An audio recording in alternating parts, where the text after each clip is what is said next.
സംസ്ഥാനത്ത് ഇന്ന് ചൊവ്വാഴ്ച ദിവസം കനത്ത മഴ, നാളെ ബുധനാഴ്ച ദിവസം മഴയുടെ ശക്തി കൂടാൻ സാധ്യതയുണ്ട്. ഏതൊക്കെ വിദ്യാഭ്യാസ സ്ഥാപനങ്ങൾക്ക് അവധി ലഭിച്ചേക്കാം, അതിൻ്റെ അപ്ഡേഷനാണ് ഇന്നൊരു വീഡിയോ ഭാഗത്തെ. വീഡിയോയിലേക്ക് മുൻപ് ഈ വീഡിയോ ലൈക്ക് ചെയ്യുക, ചാനൽ സബ്സ്ക്രൈബ് ചെയ്യുക. ജൂലൈ മാസം അങ്ങോട്ട് ധാരാളം ചിത്രങ്ങൾ OTT റിലീസ് ചെയ്യും.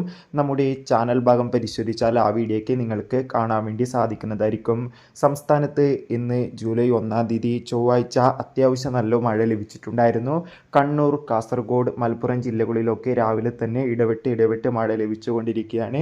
ഇപ്പോൾ ഇതാ കാലാവസ്ഥ അപ്ഡേഷനും പുറത്തു വന്നിരിക്കുകയാണ്. നാളെ മുതൽ സംസ്ഥാനത്ത് കനത്ത മഴയ്ക്ക് സാധ്യത ഉണ്ടാകുമെന്നാണ് കാലാവസ്ഥ നിരീക്ഷണ കേന്ദ്രം അറിയിച്ചിട്ടുള്ളത്. അതോടുകൂടി ഇപ്പോൾ പല ജില്ലകളിലും യെല്ലോ അലർട്ടാണ് ഉള്ളത്. എന്തായാലും എല്ലാവരും മഴ ആയതുകൊണ്ട് തന്നെ ജാഗ്രത പാലിക്കുക. അതോടുകൂടി നിലവിൽ നാളെ വിദ്യാഭ്യാസ സ്ഥാപനങ്ങൾക്ക് അവധിയൊന്നും പ്രഖ്യാപിച്ചിട്ടില്ല. എന്നാൽ കോട്ടയത്തൊക്കെ ദുരിതാശ്വാസ ക്യാമ്പുകൾ നടക്കുന്ന വിദ്യാഭ്യാസ സ്ഥാപനങ്ങൾക്ക് മാത്രം അവധി എന്നാണ് അറിയാൻ വേണ്ടി സാധിച്ചിട്ടുള്ളത്. കൂടുതൽ അപ്ഡേഷൻ അറിയാൻ വേണ്ടി നമുക്ക് കാത്തിരിക്കാം.